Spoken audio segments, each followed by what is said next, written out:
Today's video is sponsored by Chanqui. More on them later in the video.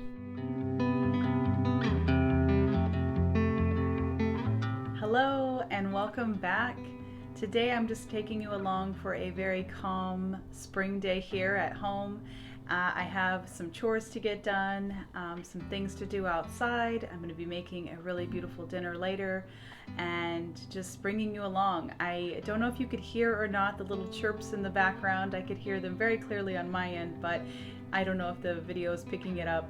But we just got our baby chickens and they could not be cuter. They are so sweet. And so we have Cora, little Jerry Seinfeld Jr. to replace my first little Jerry Seinfeld, and then we also have Sylvia. So we got 3 baby chicks. I was gonna get more, but I figured I like having about a flock of 6 instead of having a giant flock, because that's more than enough eggs for us and then also extra to share with others. And I did get a couple that are called Easter eggers. If you're familiar, they lay the blue and green eggs. So we're kind of excited to have those in the basket this year. The eggs I do have sitting on my counter are a whole blend of different chicken eggs that my mother has. So we have just eggs going everywhere. But it's been great here. The weather's been beautiful. We've been outside a lot. I am trying to plant the garden. Unfortunately, I still have that gopher that I know a lot of you that do not live in the States have asked about. It is a little creature that lives underground and he likes to eat my beautiful plants, and that's definitely a problem when you have a large garden. And so I've been trying to battle him, and I might have to call in the professionals because, as you can see here in the video, they do quite a lot of damage. And like I said, I don't want to plant anything officially in these areas because he's just going to probably eat them, and that is just going to be terrible for me. So I'm still dealing with that, and hopefully that will be, the battle will be won on my end soon. I'm hoping. But anyway, I hope you enjoy coming along with us today, and I do have a little hack for you on these chickens that I want to share with you first up. So let me get into that. Now, I want to share this hack because I know several of you have written to me saying that you would love to have baby chickens or maybe even ducks, but you don't like the idea of a heat lamp, and so you're a little nervous about that, or possibly you've also maybe commented on the cost of all the things that you need to set up. I'm no way a chicken or bird expert, but I have raised several geese, ducks, and chickens, and I've done this the same way every time. And so I do not like personally to have a heat lamp going 24 hours in my house. I bring the birds inside so it's warmer in here versus being in like the garden shed. But it's still not warm enough for baby chicks. And so if you do any kind of research on this, they need it to be fairly heated because there's no mama hen, of course, sitting on them. What I do, however, is I've got this hack that has worked wonderfully for ducks, geese, and now chickens, and has worked for other chickens. And it's a great tool to have, because the way I think is, what did people do before the chicken lights? What did people do to combat this, or people that live off grid? I know there's other ways, and this is what I came up with. So what I do essentially is I fill up with the hottest water I can, bottles of hot water. I put them into tube socks, and then I also do hot water bottles, which I switch out every 4 to 5 hours to make sure there's enough heat for them. And I will show you how I lay this into the little bed area that they're in.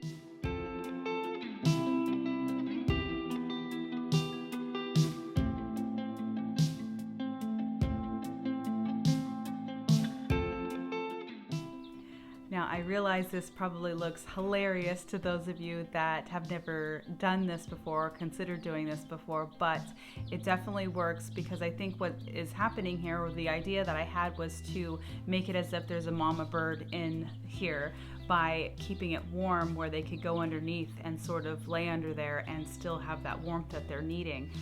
So the hot water bottle keeps the water hot for about 4 to 5 hours, so I switch it out. I do have to spray it off because sometimes they go to the bathroom on it, but it's not really hard because it's rubber, it comes right off.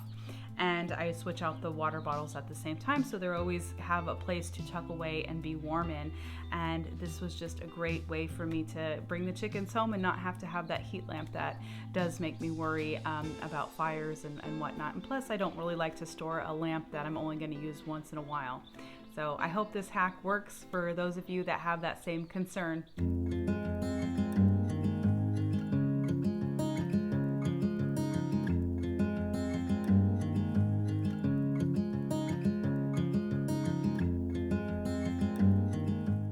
Like most things, the animal pens need to be cleaned pretty frequently.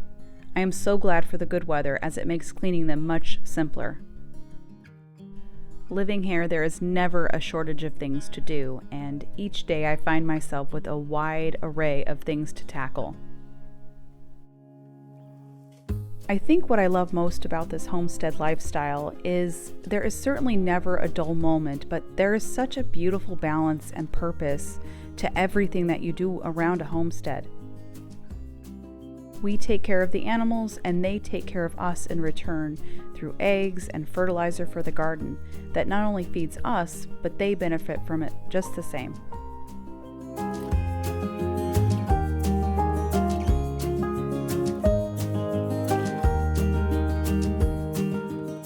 By living this way, I see the harmony that God intended for us, and it really is profound to witness and be a part of.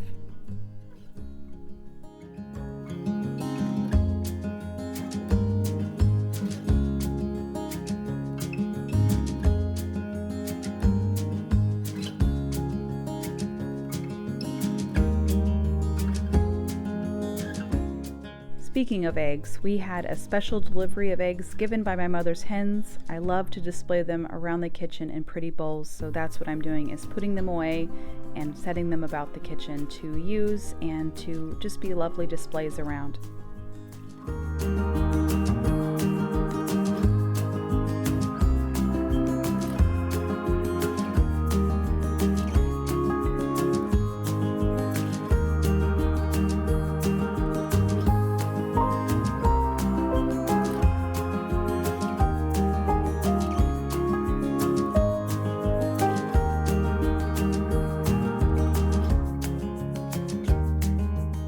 It's just about time to start dinner, and before I get started in the kitchen, I'm going to freshen up the space by swapping out my tablecloth. I would like to take just a moment to tell you about these beautifully embroidered tablecloths that I found from a company called Chanqui, because I know so many of you also love to dress your table, and with Mother's Day right around the corner, I thought it was the perfect time to share them with you. These tablecloths are affordable, they're dust-proof, spill-proof, and even soil-resistant, which helps make them last a lot longer on the table. They are a cotton blend that is wrinkle-resistant, and the details are tastefully woven. I love this one so much I ordered another pattern, which I can't wait to get for summer. I would like to thank Chanqui for kindly sponsoring this video. You could find the link for them in the description box below.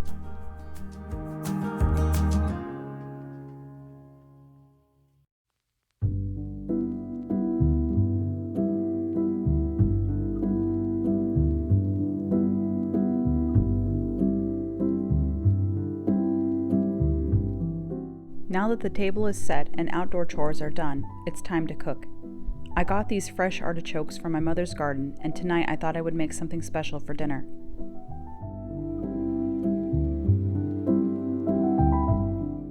We will be having mushroom risotto and artichokes with homemade aioli. I will link a similar risotto for you to try in the description box below.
Making an aioli is easy. It's fresh lemon, an egg yolk or two, or in this case 3, and some olive oil whisked in.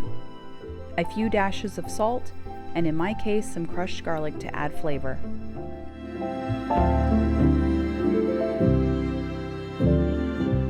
And when I say whisking, I mean a lot of whisking.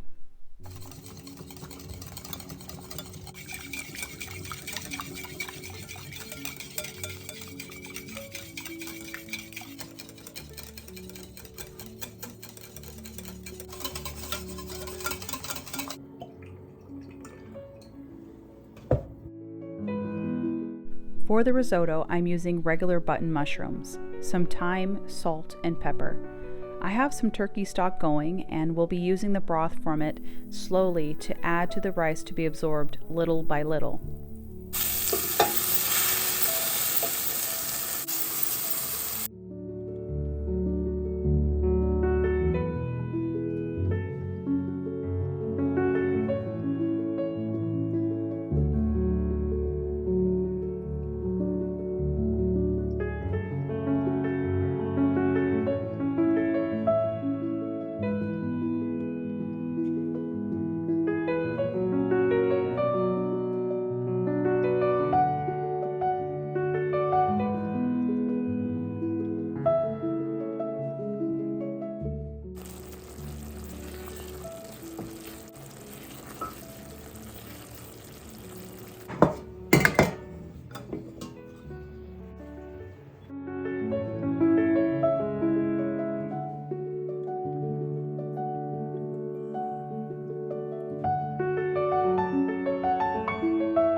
I finish it off with some grated Parmesan and a pat of butter.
Thank you so much for joining me. I really hope you enjoyed your time here, and thank you again to Changqui for sponsoring today's video. Have a wonderful week ahead, and I will see you on the next one.